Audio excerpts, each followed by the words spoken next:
Welcome to Mex Moves, our weekly podcast on Mexican business and finance. How are you, Eduardo? Doing well, Damien. How are you? Good. I think you've just been in New York, is that right? That's correct. I had a little holiday over there. Good.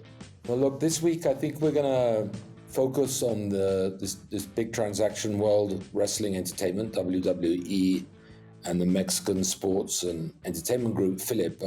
As you would have seen, they're acquiring 100% of Lucha Libre AAA in equal parts, aiming to expand the brand in the US, new events, streaming, merchandising. The event was announced in WrestleMania 41 and includes joint events in June the 7th, actually, in the World's Collide event. Lucha Libre will be there. And we have an interview with Bárbara González Briseño. She's the co-CEO of Fillip, one of Mexico's most distinguished startup entrepreneurs, previously at Bitso. And she's going to talk about the strategy behind the move and Fillip's other bets, like the hit they've had with Kings League. I think we're also, Eduardo, we're going to talk about the Alsea announcement, the JV with Chipotle. And I'll have some words on this crisis at this popular bank known as CAME and what implications it has for the banking sector. So as we're covering later on the Lucha Libre transaction, why don't we kick off with Alsea? What did you make of that, Eduardo? It's a very interesting announcement. Chipotle is a very well-known brand in the States. It's grown tremendously over the past 30 years, more or less. I think it's a very fascinating topic of conversation to see if a fast food or fast casual brand that specializes in Mexican-inspired cuisine, as they say, will be successful in Mexico. That's a big challenge, I suspect. As Mexicans, we love to have our tacos or garnachas or whatever in different places. And now we're going to have next year, it's not going to be immediately, the first restaurant will be opened, according to Alsea and Chipotle, at the beginning or maybe the middle of next year. And it will be interesting to see how the Mexican public receives this food proposal. Alsea has a track record of great success in bringing into Mexico different type of fast food chains. As we know that they handled part of Burger King's fast food restaurants here in Mexico, as well as Domino's Pizza. They also are very well positioned in fast casual restaurants like P.F. Chang's, Italiani's, Chili's, The Cheese Factory, Beeps, many brands that they handle with great success in the country. And they are now partnering with Chipotle Mexican Grill to have these type of restaurants in Mexico. I don't know if you ever eaten in a Chipotle restaurant, Damien. I have. I did it long ago in New York City as well. And it's an interesting proposal. It's burritos, this type of wraps with beans, rice, guacamole, carnitas. I'm very interested in seeing how the Mexican public receives the Chipotle brand in Mexico. Alsea is not in the best position at the moment because of the slowdown in the economy. Consumer spending has declined over the past few months. So this is obviously a challenging time for the company, but obviously they're thinking long term. They don't make these strategy moves thinking just of the short term. So it will be interesting to see how they manage to bring to the Mexican customer this new restaurant type. Yeah, I remember, because I was an analyst at the time, that when Starbucks reached the JV with Alsea to manage Starbucks and run Starbucks stores and own Starbucks stores in Mexico, there was also a fair amount of skepticism. And it's obviously been a massive success. At the time, people said Mexicans will never pay that kind of money for a cup of coffee, and they did. Well, only rich Mexicans, so it'll be a small presence. Well, not true. Middle class Mexico embraced Starbucks, and just in Mexico City, you see it in all neighborhoods, from the rich to to the lower middle class. So they've proven that they can manage like no one else these big brands. It's also interesting that the current Starbucks CEO Brian Niccol is obviously the former CEO of Chipotle. Starbucks, Alsea, not only runs Starbucks, in Mexico, much of South America, but also in Europe, much of Europe, in Spain and France, Netherlands, and so on.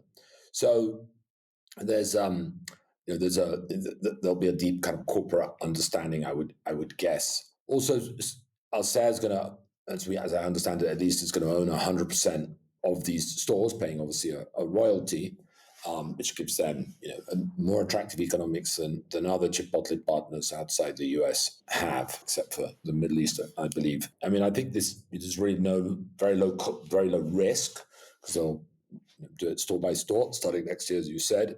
Potential upside if the Mexicans take to this kind of twist on Mexican food, however ironic that may sound. And the numbers, I was just looking at the numbers this morning, they're pretty impressive. Chipotle has a market cap of $64 billion, and Alsea about $1.7 billion or so.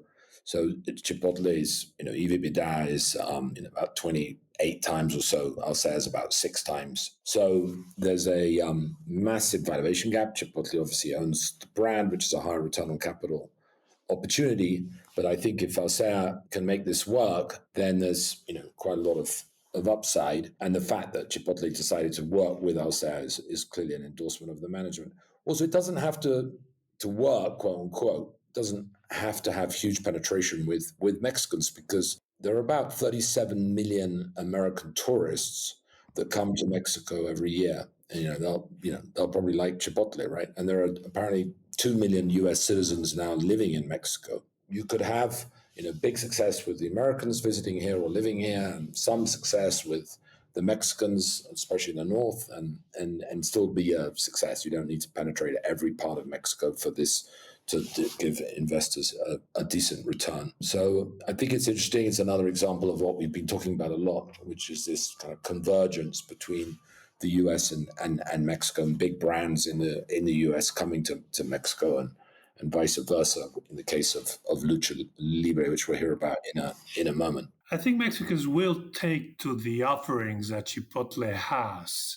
I think Hispanics in America have endorsed it. Sometimes efficiency, cleanliness, all these elements also work in favor of these brands. So, and it's tasty. It's not a proposition that will be unfamiliar to the Mexican palate, let's say. And the way they've grown, I mean, Chipotle has 3,700 stores worldwide. It's very impressive. The revenue, 11 billion, it's triple Alsea's. So it's going to be an interesting partnership. And I like that Alsea challenges sometimes the common ground, or the great belief that things will not work and they make it work.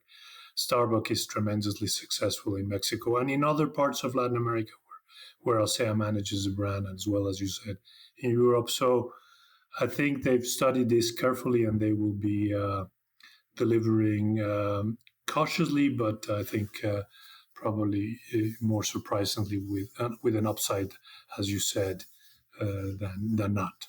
So moving on to, I guess, the financial story of the last few weeks has been these problems reported at CAME, one of Mexico's largest popular banks, or SOFIPOs, as they're called here. It has 1.3 million clients, so it's definitely significant in terms of size.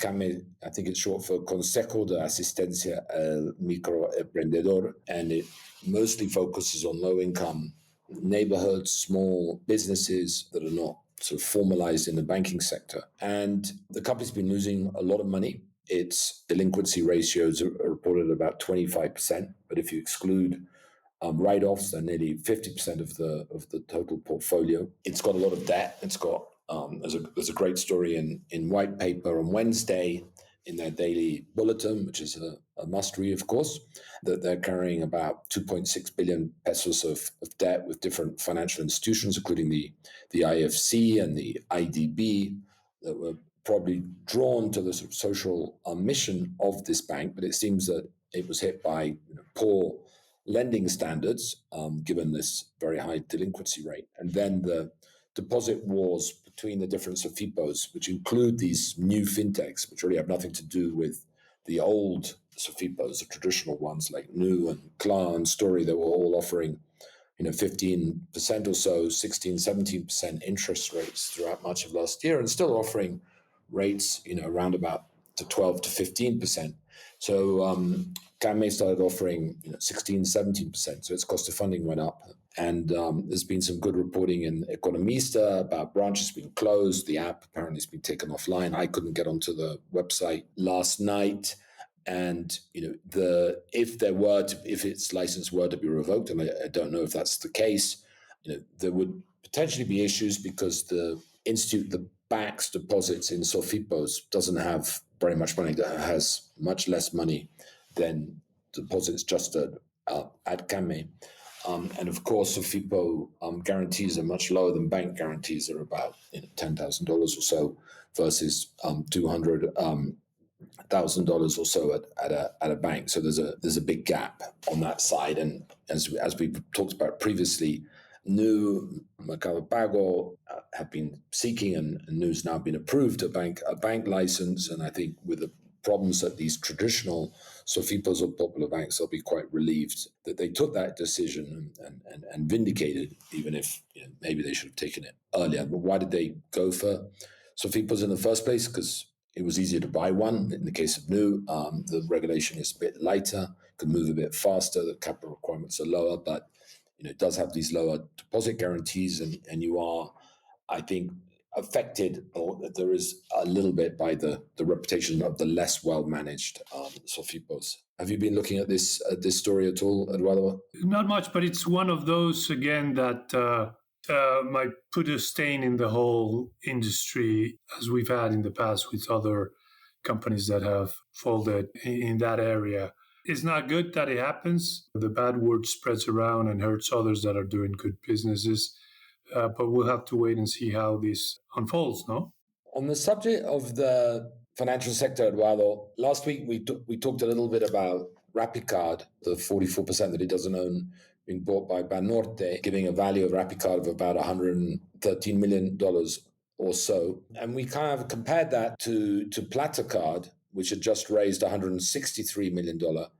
And then at a reported valuation of 1.5. And we speculated a little bit on whether there were some convertible elements in that, because the valuation gap between RappiCard and PlataCard was 10 times, and I understand that they both have about 1 million card holders, and the average balance is not that different. But anyway, I'm happy to clarify and confirm that it was pure equity with PlataCard. Pre-money valuation was, I think, about 1.3 billion. They raised 163, and that gives post-money valuation of 1.5, and it's all equity. So clearly what investors are betting on is not so much or not exclusively the credit card bit part of PlataCard, but the bank license and the future growth that they'll have once they start getting into wealth tech, invest tech, payments, payroll, lending, and all the other plans that I'm sure that they have. I also,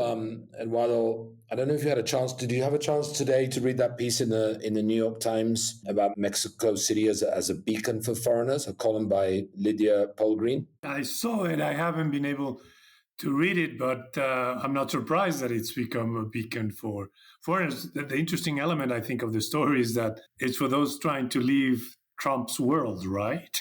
It's a kind of mixture. I mean, it's the affluent Americans, digital nomads, remote workers that have been coming for a while now. Then it's some Americans, at least, fleeing Trump, and then there's a lot on South Americans, Central Americans, Haitians coming to Mexico to rebuild, a life that's been shattered by, domestic crisis in their home countries. And maybe in the past they would have gone to the US, but with the US border effectively closed. They've come to Mexico City, where there's a lot of work for people of all different levels. Well, I at least not started this trend, but was part of this trend when I moved here into Mexico City 30 years ago, and strongly recommend others to come here. So it's a great, despite all its problems, which we're the first to recognize, it's a great city to live in. And while your wife is another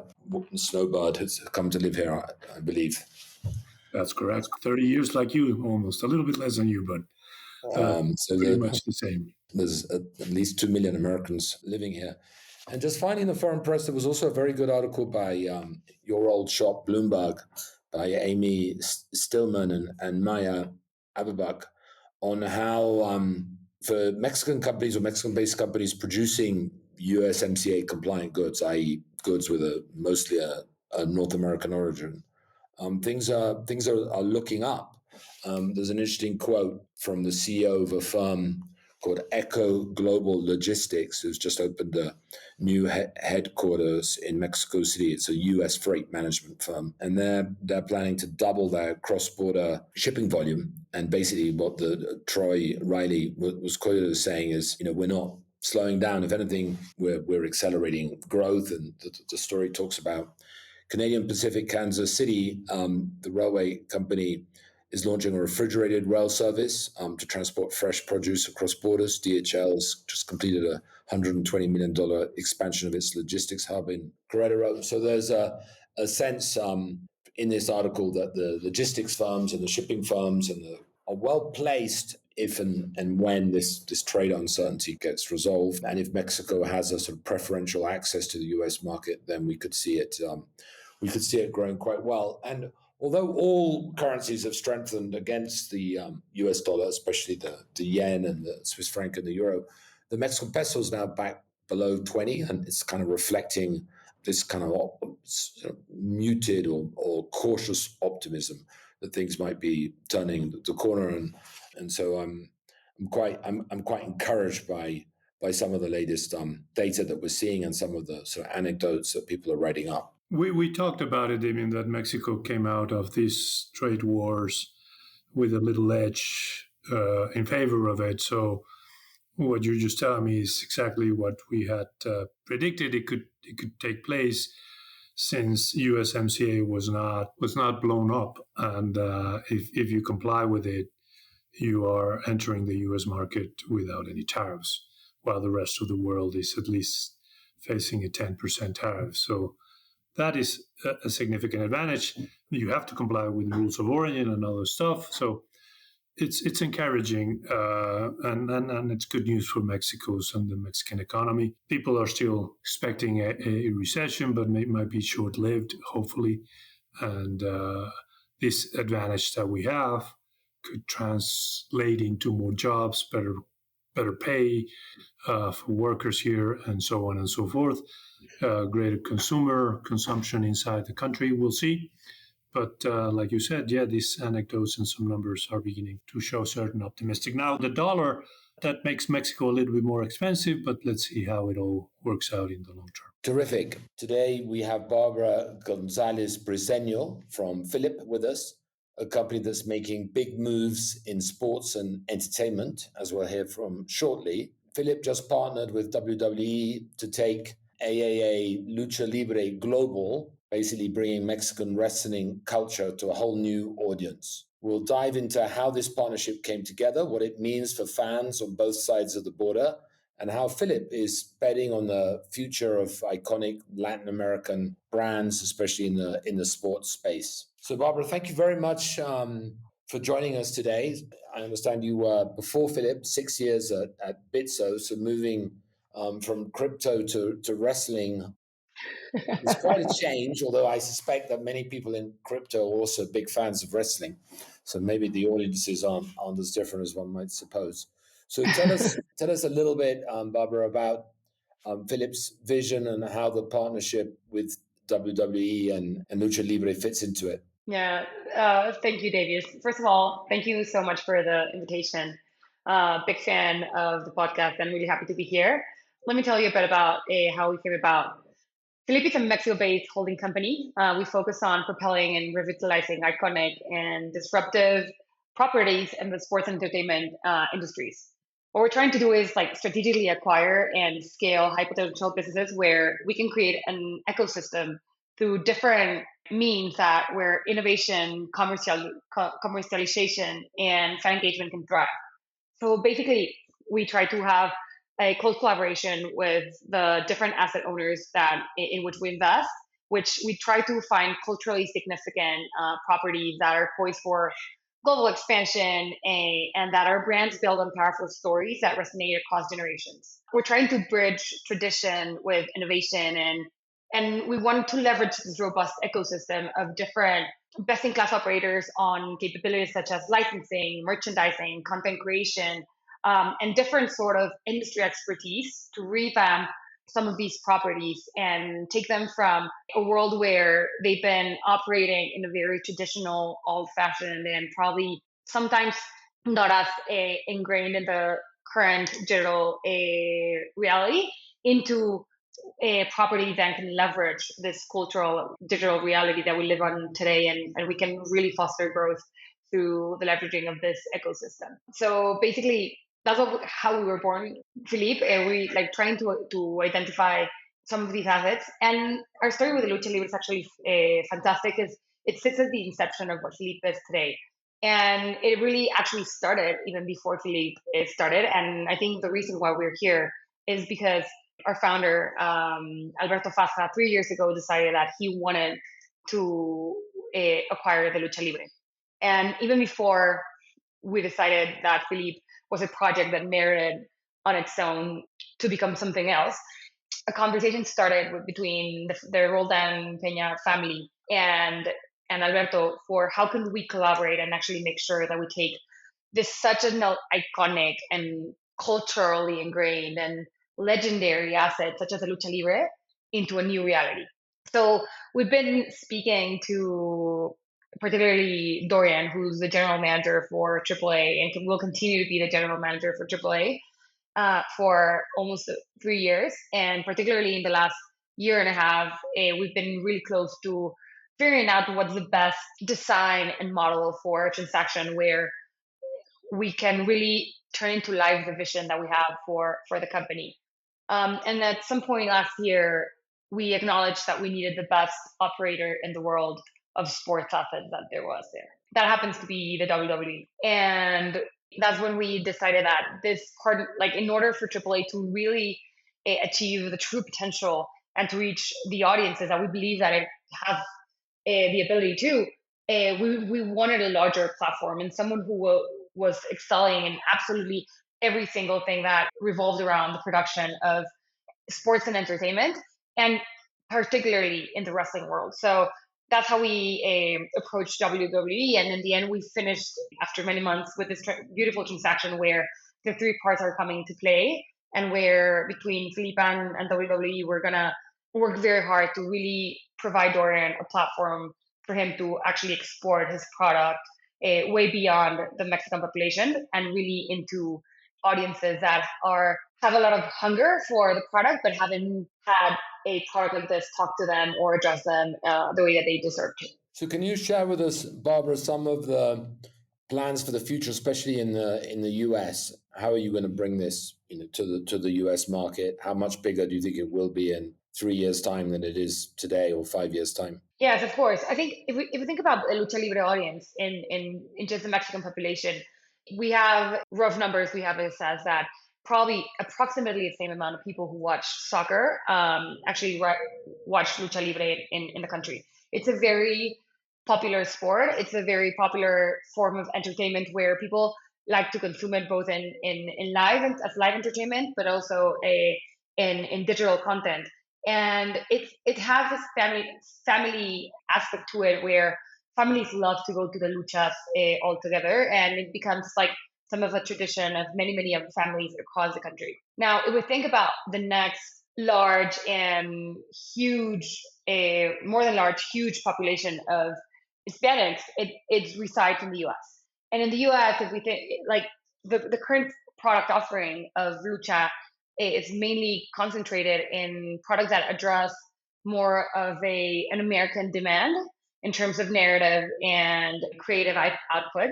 And I think there's an avid Hispanic population that is ready to consume a content that speaks to them directly, that narratives represent them, the narratives actually contain characters with whom they can connect to.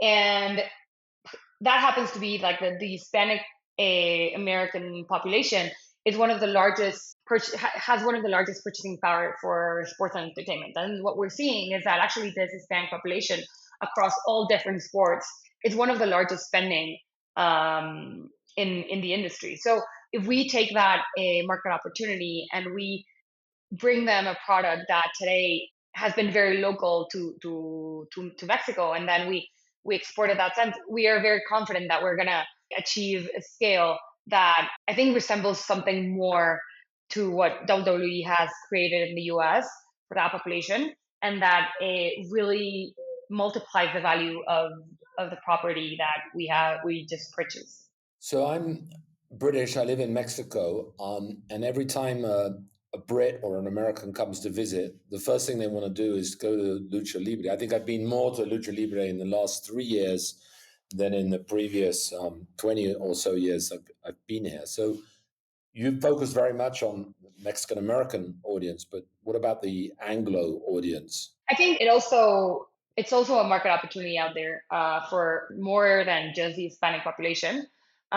Definitely, there's some very particular and unique elements to the luchas that are incomparable to any other type of wrestling across the world.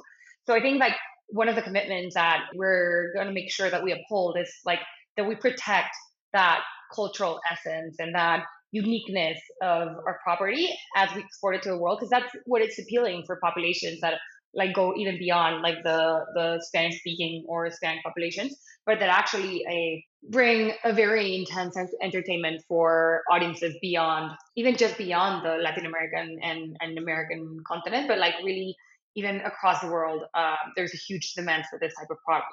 Right. I saw that Worlds Collide was just, correct me if I'm wrong, was just announced for June Yes. at the Kia Forum in LA. Was that going to happen anyway, or was that related to this transaction? No. This is the first step of the new vision for the AAA. This was definitely not going to happen if the transaction didn't go through. June 7th, we're going to have, after 30 years of the first edition of Worlds Collide, we're going to host the second edition in Los Angeles, where we're going to have the most iconic luchadores, both from AAA and the WWE, in a clash that will be historic.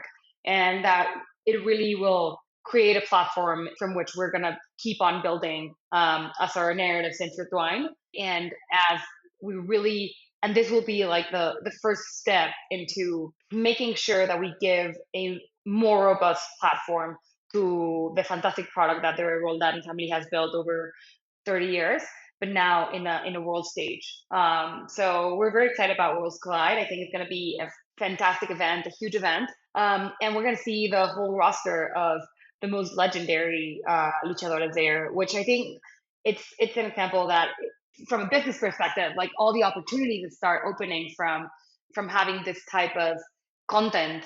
You get merchandising opportunities, you get licensing, you get ticketing, you get content creation, you get storytelling, and not only around like inside the ring, but also outside the ring, that is very powerful and that can have a potential transformation into business avenues. So I think one of the most remarkable things about like our first event being Worlds Collide is that it's just a taste of the magnitude of the new partnership.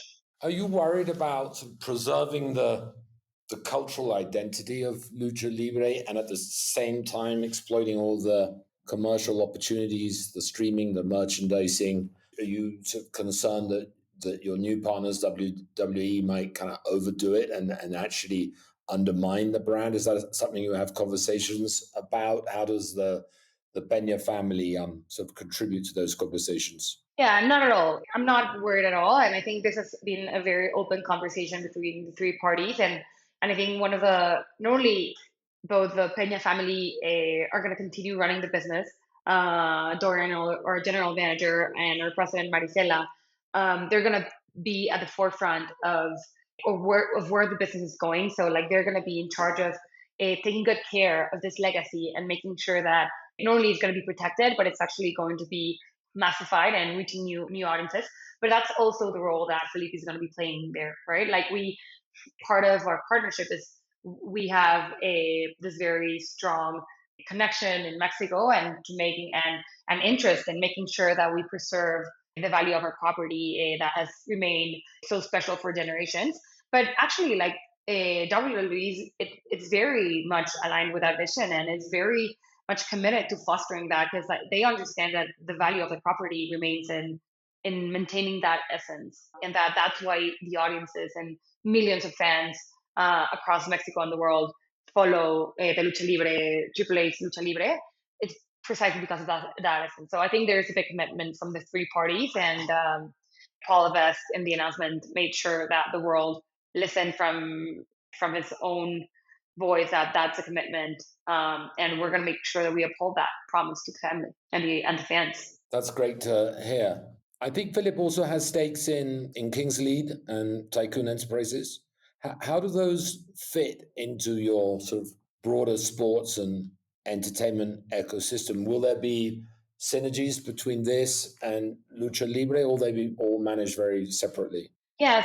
So let me start with Kings League. Kings League is this phenomenal 7-versus-7 football soccer league that Gerard Piqué started 2 years ago.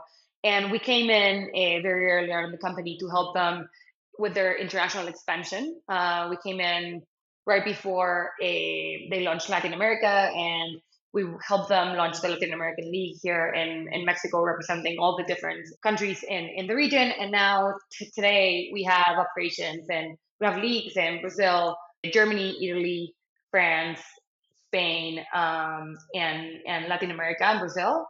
So the company has grown fantastically fast and with an audience capture that has never been seen. This is such a phenomenon that we're seeing numbers that it's even uncomprehensive that they're actually achieving these numbers. And just to give you a very basic example, 3 weeks ago, a fantastic soccer player from the Queens League did a great goal, and now it has had 300 million views, just that one goal, which is, we're talking about like numbers that just are mind blowing. And that's the type of audiences that they're captivating with their products. So I think they're very much at the forefront of where sports entertainment are evolving, and they're doing it in such a digitally ingrained manner that they're really revolutionizing and transforming how sports are consumed in all different sports and across the world. So we're very happy and very proud to be part of that story. And there's definitely a lot of synergies. Like there's a lot of interconnections and intertwinement from our properties that are happening, and there's a lot of players that just are very particularly of the ecosystem of capabilities that surround these properties. There's a lot of players that just work with all these different sports, but like they're the same player, right? We have partners in the content creation aspect that are the same content creator for Kings and for AAA.